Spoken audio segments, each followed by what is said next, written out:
5 tips for beginner investors in 1 minute. Number 1.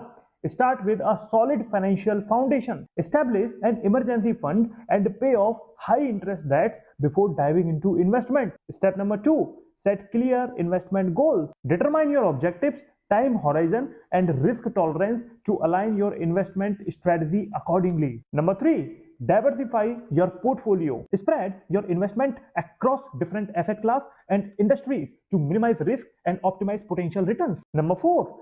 Educate yourself. Learn about various investment options, market trends, and strategies to make informed decisions and stay updated. Number 5. Start small and be patient. Begin with modest investment and give your portfolio time to grow. Avoid impulsive decisions and stay focused on your long-term goals. Remember, investing is a journey that requires careful planning, continuous learning, and patience. Seek professional advice when needed and stay committed to your financial goals. Happy investing!